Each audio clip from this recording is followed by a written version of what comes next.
अस्सलाम वालेकुम वरहमतुल्लाहि वबरकातुहू। हम सिर्फ इतना चाहते हैं कि लोगों तक एक अच्छा और बेहतरीन पैगाम पहुंच जाए, यही हमारा सबसे बड़ा मकसद होना चाहिए। हम ये पढ़ रहे थे कि अल्लाह के नबी सल्लल्लाहु अलैहि वसल्लम ने फरमाया कि जिस वक्त फोतगी होती है तो उस वक्त क्या होता है, उस वक्त घर में जो बात कही जाती है उसके ऊपर आमीन कही जाती है। तो उस वक्त हमें बहुत अच्छी बातें करनी चाहिए, मुर्दे के लिए, अपने लिए दुआएं करनी चाहिए।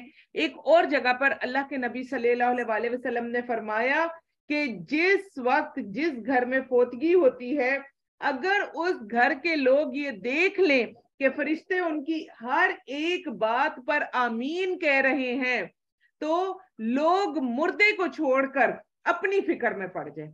और आप देखें कि कितना फरिश्ता होता है उस जगह पर। हम ये देखते हैं फरिश्ते लेने भी आ रहे हैं, अच्छे फरिश्ते भी होते हैं।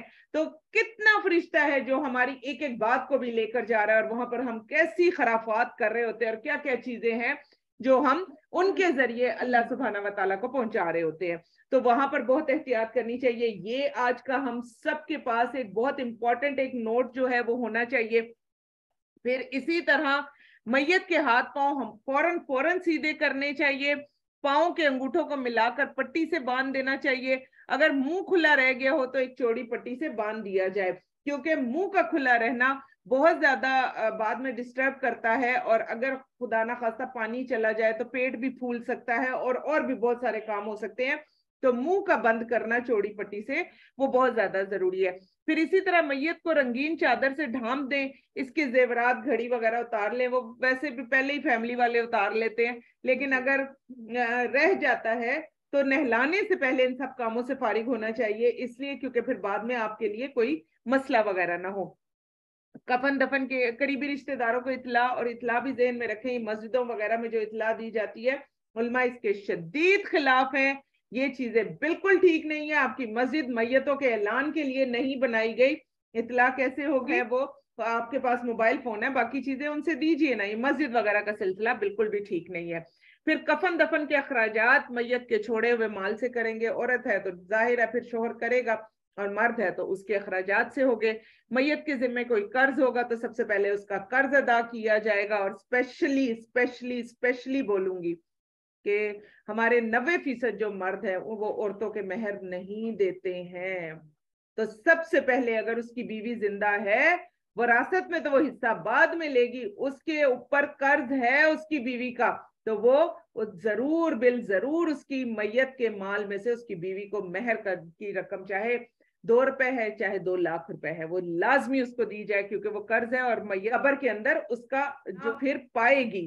फिर इसी तरह मैयत ने कोई वसीयत लिखी हो तो उसको फौरन फौरन जो है अमल दरामद करना है। दफनाने की जगह, नमाज जनाजा का वक्त जो है वो मुतय्यन करके सबको इंशाअल्लाह ताला वक्त पर बुलाना है। और मैयत की तरफ से अगर माजी में कोई हक तलफी हो गई हो, और आप देखें हम सब के यहाँ होती है, तो इसीलिए अगर कोई ऐसा शख्स है कि जो आपको लग रहा है कि भाई इसने मेरी बहुत हक तलफी की, तो बराए मेहरबानी जिस वक्त वो वफात पा जाए उस वक्त उसको अच्छे अल्फाज से याद करें, उस वक्त उसको बुरे अल्फाज से याद ना करें, बल्कि कोशिश ये करें कि उसके हक में वो चीज आपकी तरफ से अच्छी हो जाए, और वो जो उस दिन उसने कब्र के सवालों के जवाब देने वो भी उसके लिए आसान हो जाए इंशाअल्लाह ताला। आज आप किसी को माफ करेंगे, कल इंशाअल्लाह आपकी मैयत पर कोई दूसरा आकर आपको माफ कर जाएगा। और फिर इसीलिए मैयत के लिए मसनून दुआएं करनी है, और लवाहिकीन से ताजियत भी करनी है। और ताजियत के जो ये अल्फाज है ना हमारे यहाँ, कि बहुत अफसोस हुआ, आप अल्लाह सुब्हाना व तआला के फैसलों पर अफसोस कैसे कर सकते हैं? ये अल्फाज बिल्कुल गलत किस्म के अल्फाज है कि बहुत अफसोस हुआ।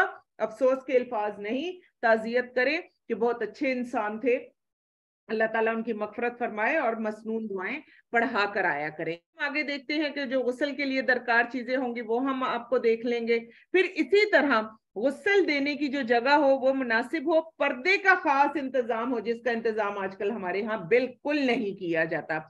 जगह इतनी कुशादा हो कि तख्ते के अलावा गुस्ल देने वालों के बैठने या खड़े होने और गुस्ल का सामान रखने की भी वो इतनी कुशादगी होनी चाहिए। लेकिन ज्यादातर लोग जो हैं वो किसी कमरे को, किसी रास्ते को जो है वो गुस्ल की जगह बना देते, तो फिर जहन में रखें कि वो जगह भी आपका बाथरूम ही बन जाता है जहां पर गुस्ल दिया जाता है।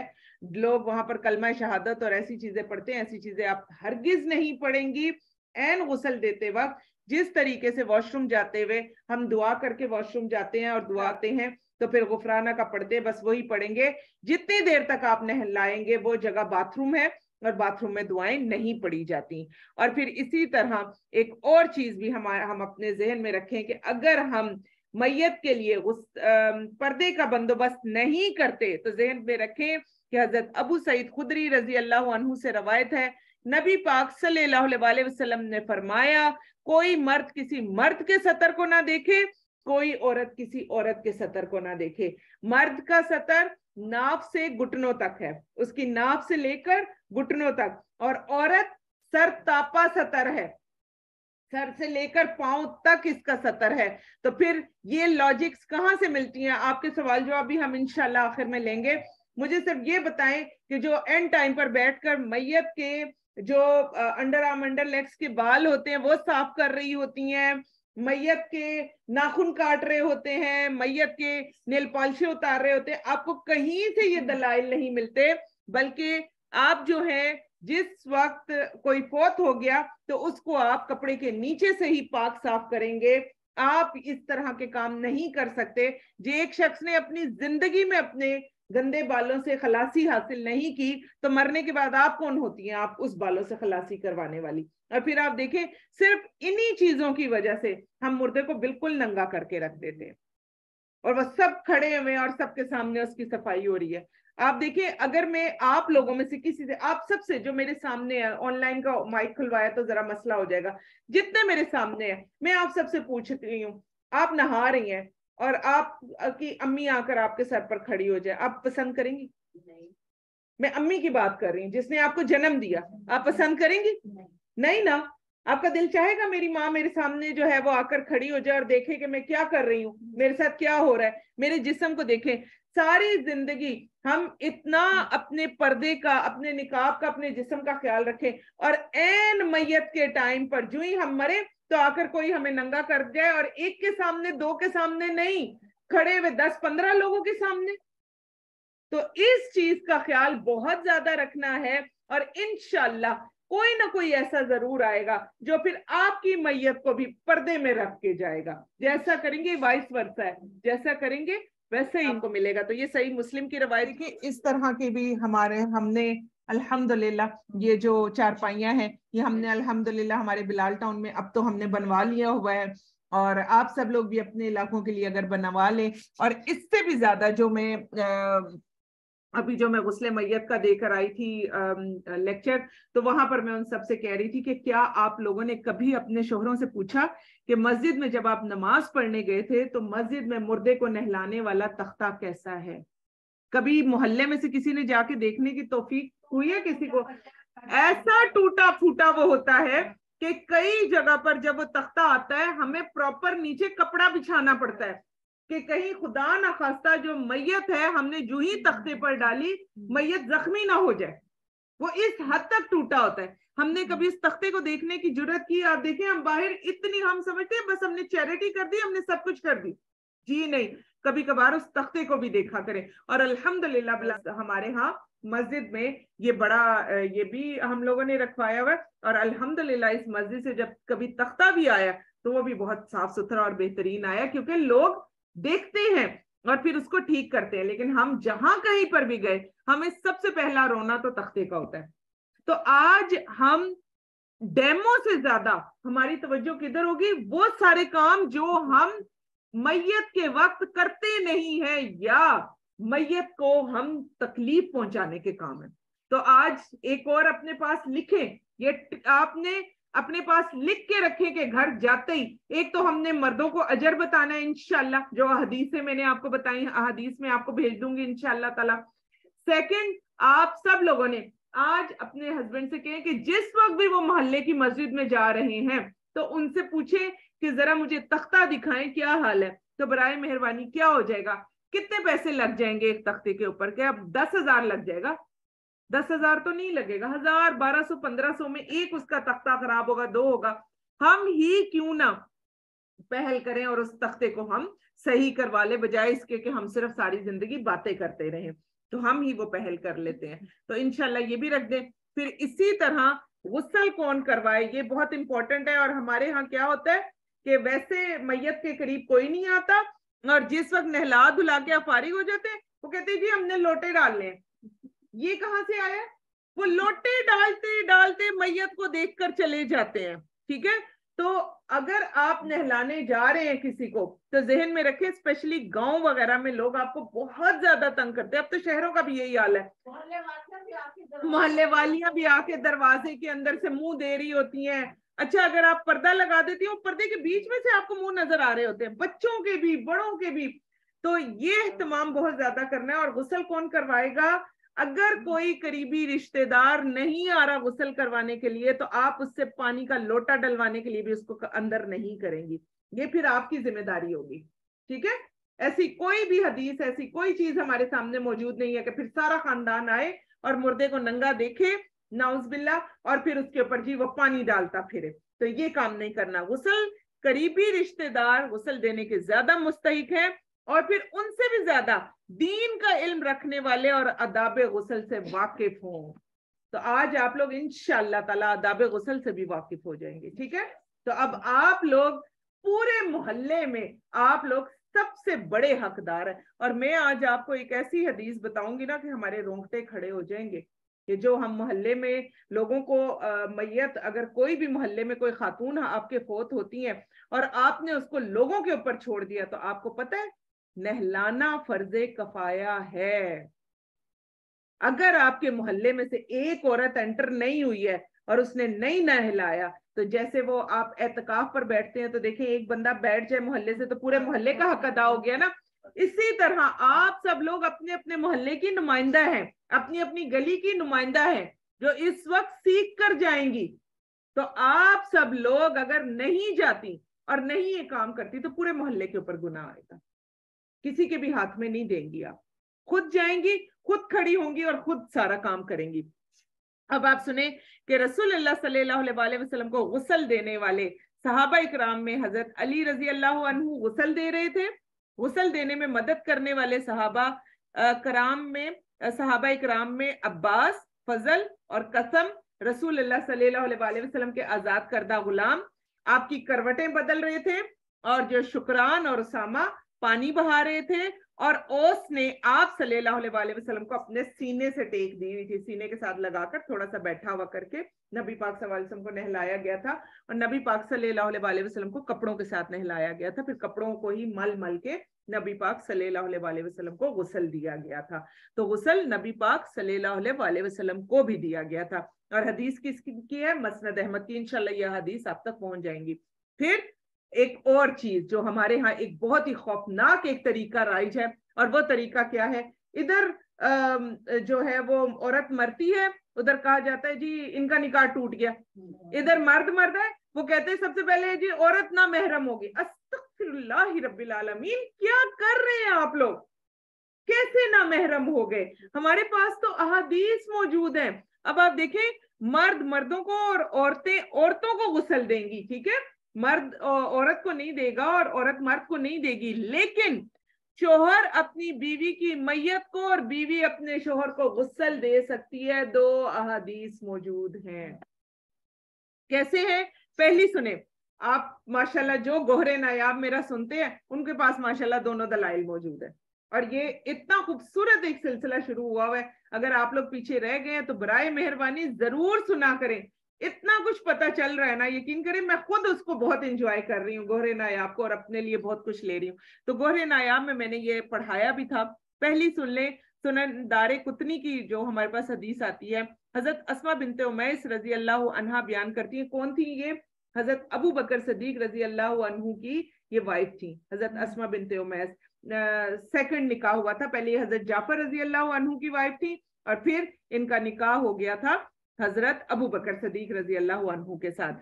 तो वो बयान करती हैं कि हजरत फातिमा रजी अल्लाह अन्हा ने वसीयत की। अब ये हजरत फातिमा रजी अल्लाह अन्हा की क्या लगी, कैसे लग गई हजरत अबू बकर सदीक? पूछ के छेड़ा है आप लोगों को। मैं क्या पता चले लाइट भी नहीं है और आधे लोग आंखों से तो मुझे देख रहे हो, अंदर से सोए पड़े हो, है ना। क्या लगी ये हजरत फातिमा रजी अल्लाह अन्हा की? दोस्त की बीवी थी, बिल्कुल ठीक है। हजरत अली की वो वाइफ है, ठीक है। अच्छा, ये दोनों आपको बताती हूँ गोहरे नायाब जरूर से, तभी मुझे यहीं से पता चल गया कि गोहरे नायाब नहीं सुना हुआ किसी ने भी। हाँ, नहीं पढ़ा ना, पढ़ते सुनते भी नहीं है, यहीं से मुझे अंदाजा हो गया। मैंने इसीलिए रुक के पूछा, क्योंकि वहां मैंने इस वाक्य को बहुत लंबा करके बताया। हजरत अस्मा बिनते उमैस रजी अल्लाह अन्हा जो थी, हजरत फातिमा रजी अल्लाह अन्हा की बहुत बेस्ट फ्रेंड थी, बहुत बेस्ट फ्रेंड थी। और हजरत फातिमा रजी अल्लाह अन्हा के बाद हजरत अस्मा बिनते उमैस रजी अल्लाह अन्हा जो थी, इनके जो जब हजरत अबू बकर सिद्दीक रजी अल्लाह अन्हु भी फोत हो गए थे, उधर हजरत फातिमा रजी अल्लाह अन्हा भी फोत हो गई थी, तो फिर इनकी आखिरी शादी हजरत अली रजी अल्लाह अन्हु के साथ भी हुई थी, हजरत अस्मा बिनते उमैस की। जी, पहले शोहर इनके हजरत जाफर थे, दूसरे शोहर इनके हजरत अबू बकर सिद्दीक थे, और तीसरे शोहर जो थे इनके फिर वो हजरत अली रजी अल्लाह अन्हु थे, और सब से इनके बच्चे भी हुए थे। अब सुने, अब क्या है कि हजरत फातिमा रजी अल्लाह अन्हा ने वसीयत की कि उन्हें हजरत अली रजी अल्लाह अन्हु गुस्ल देंगे। फोत होने से पहले वसीयत की थी उन्होंने। चुनाचे हजरत अली रजी अल्लाह अन्हु ने ही हजरत फातिमा रजी अल्लाह अन्हा को गुस्ल दिया था। तो गुस्ल कौन दे रहा है? शोहर बीवी को दे रहा है, और बीवी पहले से वसीयत की थी। और बराए मेहरबानी हजरत अस्मा बिनते उमैस का जरूर सुनिएगा, आपको गुस्ल और मैयत से रिलेटेड बहुत कुछ मिलेगा उसके अंदर, बहुत ज्यादा कुछ है उसके अंदर। तो ये सुनन दारिकुतनी की हदीस है, और आपको दलील मिल गई कि शोहर क्या कर सकता है? बवक्ते जरूरत बीवी को नहला सकता है। फिर दूसरी हदीस सुने, सैयदा आयशा रजी अल्लाह अन्हा से मरवी है कि रसूलुल्लाह सल्लल्लाहु अलैहि वसल्लम ने फरमाया, अगर तुम मुझसे पहले फोत हो गई और तुम्हें कोई नुकसान नहीं होगा। हजरत आयशा रजी अल्लाह अन्हा से कहा था, मैं खुद तुम्हें गुस्ल दूंगा, तुम्हें कफन पहनाऊंगा, तुम्हारी नमाज जनाजा पढ़ के खुद दफन करूंगा। तो एक चीज जहन में रखें कि जिस वक्त नबी पाक सल्लल्लाहु अलैहि वसल्लम को नहला धुला के और जिस वक्त ले आए थे और कफन पहना दिया गया था, उसके बाद हजरत आयशा रजी अल्लाह अन्हा को याद आया, तो उन्होंने कहा कि काश कि मैं उस वक्त इस बात का मतलब समझ जाती तो नबी पाक सल्लल्लाहु अलैहि वसल्लम को उम्महातुल मोमिनीन ही नहलाती, कोई और ना नहलाता। तो ये हदीस आ गई। तीसरी आपको बता देती हूँ, हजरत अबू बकर सिद्दीक रजी अल्लाह अन्हु को जिस वक्त ये एहसास हो गया था कि वो बिल्कुल उनकी जो मर्ज है वो बिल्कुल करीबुल मर्ग है, तो उस वक्त हजरत अबू बकर सिद्दीक रजी अल्लाह अन्हु ने हजरत अस्मा बिनते उमैस रजी अल्लाह अन्हा जो उनकी बीवी थी उनसे कहा था कि मुझे गुस्ल तुम दोगी। और फिर इसी तरह हजरत अबू बकर सिद्दीक रजी अल्लाह अन्हु को गुस्ल हजरत अस्मा बिनते उमैस ने दिया था। ठीक है, तो ये भी है। तभी मैं कहती हूँ जरूर पढ़ें गोहरे नायाब, ताकि आपके दिमाग, आंखें और कान खुले कि ये खवातीन क्या करती थी, और हम इधर फोतगी होती है और हम इधर ना महरम करके बैठ जाते हैं। कैसे हो गए ना महरम? तो फिर ये ना महरम नहला रहे हैं एक दूसरे को। तो आज आप देखें दलाइल मिल रहे हैं ना, दिमाग खुल रहा है, अब खुशी हो रही है कि शुक्र है अल्लाह का, हमने ये सफर तय किया, शुक्र अल्हम्दुलिल्लाह, हम आए और हमने कुछ सुना और कुछ पा कर जाएंगे इंशाअल्लाह ताला। और ये जो दूसरी आपको मैंने बताई है, ये मसनद अहमद की हदीस है, और जो हजरत अबू बकर सिद्दीक रजी अल्लाह अन्हु का कहा है, ये आपको हजरत अस्मा बिनते उमैस की बायोग्राफी में ये सारा आपको मिल जाएगा इंशाअल्लाह ताला। फिर गुस्ल देने के लिए देने वाले के पास सिर्फ वही लोग होंगे जो उसकी मदद करवाएंगे, खाली देखने वाले लोगों को नहीं बुलाना। हजरत अबू उमामा रजी अल्लाह कहते हैं कि रसूलुल्लाह सल्लल्लाहु अलैहि वसल्लम ने फरमाया, जिसने किसी मैयत को गुस्ल दिया और उसकी किसी नापसंदीदा चीज की पर्दापोशी की, बहुत कुछ होता है मैयत के अंदर, इतना कुछ होता है कि आप यकीन जाने के बाज़ औक़ात हम जब वापस आते हैं तो कितने कितने दिन हम खाने पीने से महरूम हो जाते हैं, हम खा पी सकते ही नहीं है। अल्लाह सुब्हाना व तआला ने बाज मैयत को इस तरह से रखा होता है। और कितनी मैयत ऐसी होती है, नहला धुला कर आप आते हैं, आप भी रिलैक्स होते हैं, मैयत भी रिलैक्स होती है, आप अपने रूटीन के काम भी कर रहे होते हैं। तो अब गौर से सुने, कोई नापसंदीदा चीज और उसकी अगर पर्दापोशी की, तो अल्लाह उसके गुनाहों की पर्दापोशी करेगा। हम चाहते हैं ना हमारे गुनाहों की पर्दापोशी हो, तो मैयत को जरूर नहलाने जाए और उसके अंदर जो भी ऐब है उसकी पर्दापोशी करें। और जिस किसी ने किसी मुसलमान को कफन दिया, आप गौर से सुन ले, तो अल्लाह ताला उसे रोजे क़यामत सुंदस का लिबास पहनाएंगे इंशाअल्लाह ताला। तो ये अल मुअज्जमुल कबीर अत-तिबरानी की हमारे पास हदीस थी जो आपको बताया गया। गुस्ल के पानी की तैयारी में बेरी के पत्तों को किसी छलनी में धोकर उसको बॉईल कर लिया जाता है और फिर उसको छान कर, क्योंकि उस दिन भी हमें पता चला कि बेरी के पत्ते जो थे वो उन्होंने माशाल्लाह से पानी के अंदर ही डाल दिए। बेरी के पत्ते ठंडे पानी में जिससे भी नहला रहे थे उस पानी के अंदर डाल दिए। वो कहते फिर मैयत को हम कितनी देर तक साफ करते रहे, जाहिर है वो पत्ते तो ड्राई होते हैं और वो छोटे छोटे पीसेस में थे, तो वो कहते हैं आखिर तक हम पानी लगाते रहे लेकिन मैयत से फिर वो पत्ते नहीं उतरे। तो बेरी के पत्तों का ये होता है, आप उसको बॉईल करेंगे, फिर आप उसे छानेंगे, फिर उसका पानी आप एंड के लिए रखेंगे, ठीक है। और इसके अलावा काफूर की जो गोलियां होती हैं वो भी उसी पानी के अंदर आप डालेंगे जिसमें आपने बेरी का रखा होगा, और बेरी के पत्तों का पानी जो है वो थोड़ा थोड़ा बाकी बाल्टियों में भी डाल दिया जाएगा।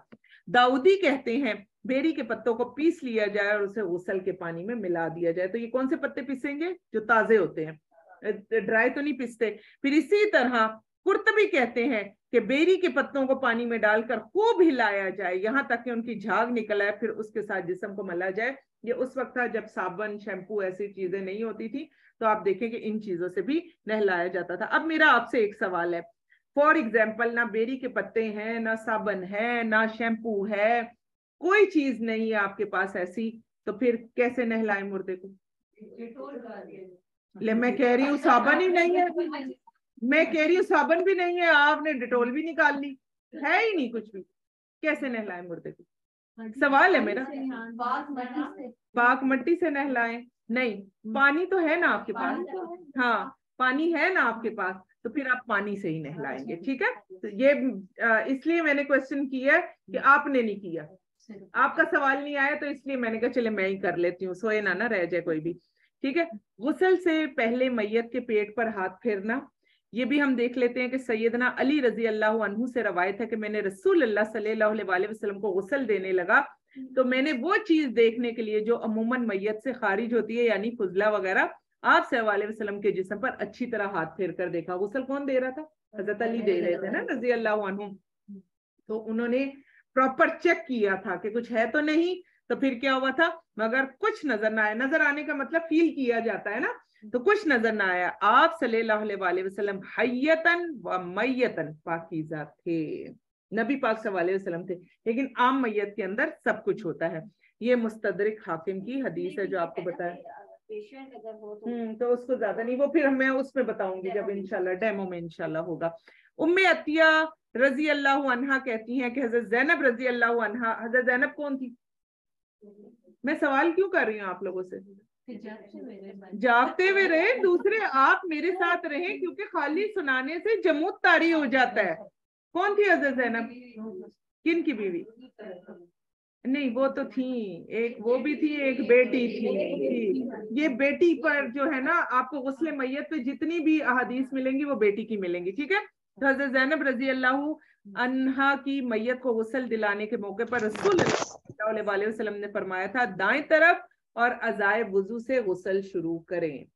तो वुजू जैसे आप सीधे हाथ से शुरू करते हैं, तो जिस तरह वुजू किया जाता है इस तरह से गुस्ल होगा, लेकिन दाएं तरफ से पसंदीदा है, जरूरी नहीं है। अगर बाथरूम इतना टाइट है कि आपका दायां तरफ पहले से नहीं हो पा रहा तो आप कर सकते हैं, लेकिन पसंदीदा दायां तरफ है। ये बुखारी की हदीस है।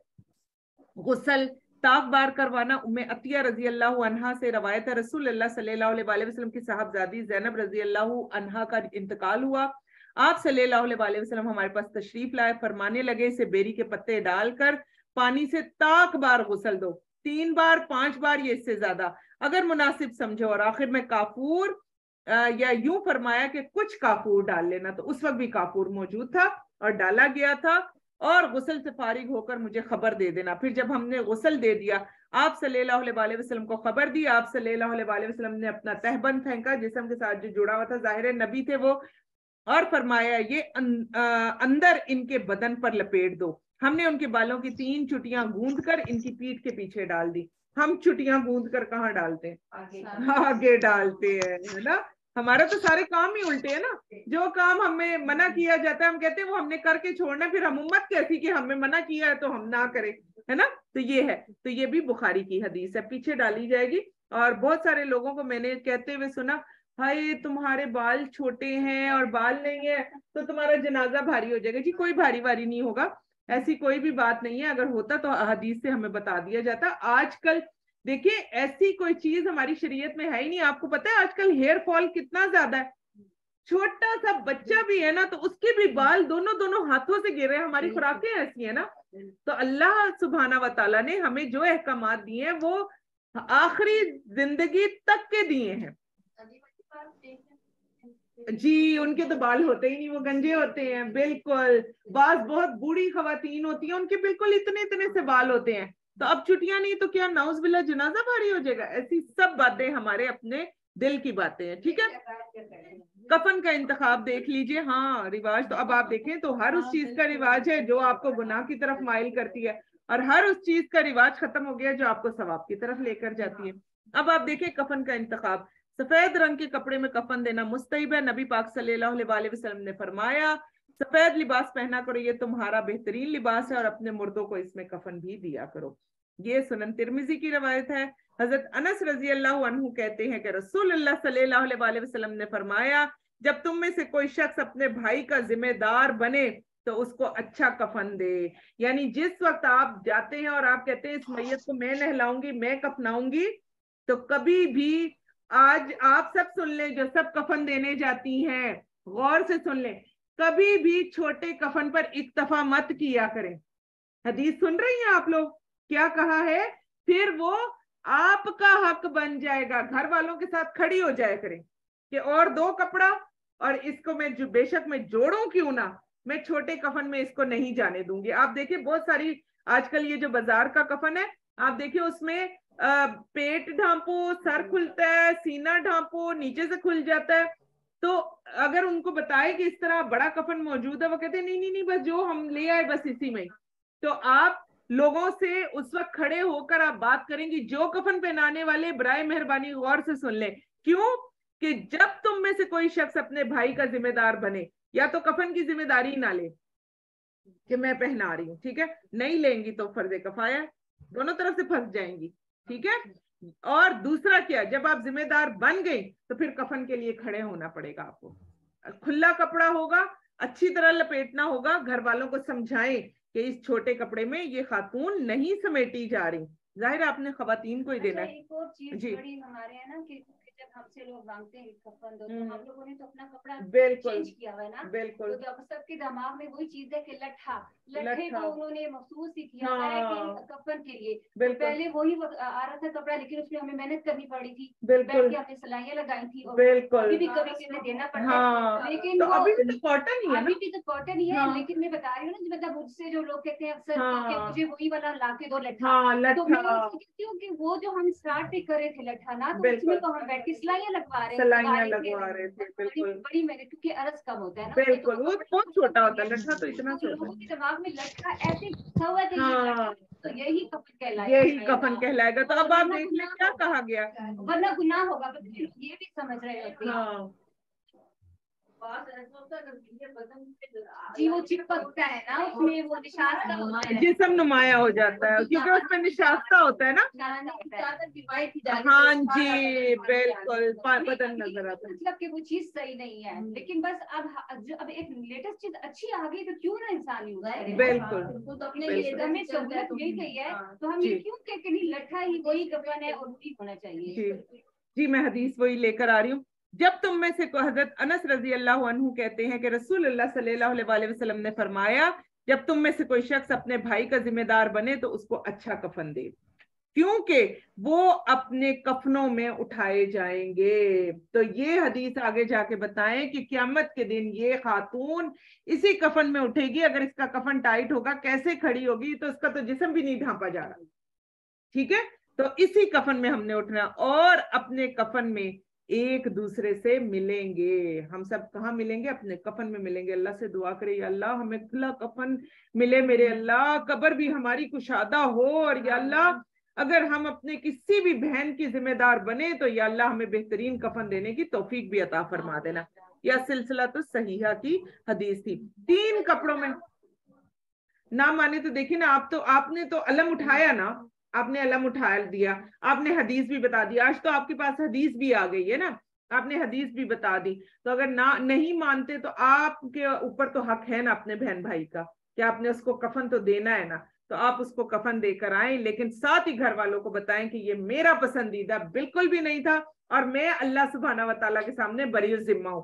मैंने आपको बार बार कहा है, आप लोगों ने नहीं सुना, मैं बरी जिम्मा हूं, लेकिन मैं अपनी बहन को रास्ते में छोड़कर नहीं जा सकती थी, मैंने इसलिए दे दिया। ठीक है, जब जाते हैं तो साथ लेकर जाते हैं, हम साथ ले लेते, लोग लेते हैं, लेकिन उनकी चादर कम थी, बिल्कुल, तो हमने निकाल के दे दी थी। बिल्कुल, ऐसे भी हो सकता है, अपनी तरफ से भी डाल दे, पहनाना था तो हमें भी, हमारे दिल में भी ये था कि हम क्यों अलग चीज जी बिल्कुल। और एक चीज जहन में रखें, आप जिंदगी में किसी को कफन लेकर दे नहीं सकते, लेकिन अगर कोई फोत हो जाए तो फिर वो पूरे इलाके की भी, अगर उसको कोई कफन देने वाला ना हो तो फिर वो पूरे इलाके की भी जिम्मेदारी होती है कि इलाके वाले अपना हिस्सा भी डाल सकते हैं। तो अगर आपने डाल दिया और उसकी पेमेंट कर दी तो वो भी एक अच्छी बात है। आपको तो सुंदर का लिबास मिलेगा, आपको तो कोई मसला ही नहीं है, इंशाल्लाह जन्नत में अल्लाह ताला दे देंगे, परेशानी की क्या बात है, तो दे दीजिए। ठीक है, 3 कपड़ों में कफन देना मुस्तहिब है। हमारा कितना है? 5 कपड़ों वाला है ना, मुस्तहिब 3 का है। सैयदा आयशा रजी अल्लाह अन्हा बयान करती हैं, हमने रसूलुल्लाह सल्लल्लाहु अलैहि वसल्लम को 3 सफेद सूती यमन की बनी हुई हल्की धारीदार चादरों में कफन दिया था, जिसमें ना कमीज थी ना ही अमामा, बस इन्हीं चादरों में इन्हें लपेट दिया गया था। ये बुखारी की भी है और मसनद अहमद की भी हदीस है। फिर इसी तरह अगर मैदान अरफात में कोई फोत हो जाता है तो उसका कफन क्या होता है? वही उसका एहराम होता है। तो औरत का क्या होगा? सवाल है मेरा आप लोगों से, औरत का कौन सा एहराम होता है? उसके अपने कपड़े? नहीं नहीं, ये जहन में रख लें। अच्छा, मैंने सवाल किया ही इसीलिए। आज हम अपने, देखिए डेमो से, मैं बार बार बोल रही हूँ, डेमो से ज्यादा आज उन सवालों पर आए कि जो काम हम हमेशा गलत कर रहे हैं इल्म की कमी की वजह से। और मर्द जो है, क्योंकि उसकी 2 चादरें होती हैं, वो नहीं 2 चादरों में होगा, औरत अपना पूरा कफन लेके जाएगी, चाहे वो मोहरम हो। मोहरम वही होती है ना जो हज के दौरान फोत होती है, वो पूरा कफन लेंगी, उनको पूरा 3 चादरों में ही कफन दिया जाएगा। ठीक है, और उसी तरह उनको कफनाया जाएगा। और फिर इसमें क्या होगा? गुस्ल भी दिया जाएगा। और दूसरी रवायत में है कि इनके दोनों कपड़ों में मर्द को देगा ना खुशबू लगाई जाएगी और ना ही उसका सर और चेहरा छुपाया जाएगा, लेकिन औरत का छुपेगा। ठीक है, और ये रोजे क़यामत तलबिया कहते हुए आएंगे। तो अब आप गौर से सुन लें, जैसे अभी आप लोगों के दिमाग में था कि मर्द भी वही एहराम, तुम औरत भी वही एहराम, तो औरत का कहाँ एहराम होता है? औरत की तो एक स्कार्फ होता है, कोई उन कपड़ों में नहीं। ठीक है, औरत पूरा कफन लेगी, जो 3 चादरों वाला दे दें, 5 वाला जो हमारे यहाँ है, औरत पूरा लेकर जाएगी।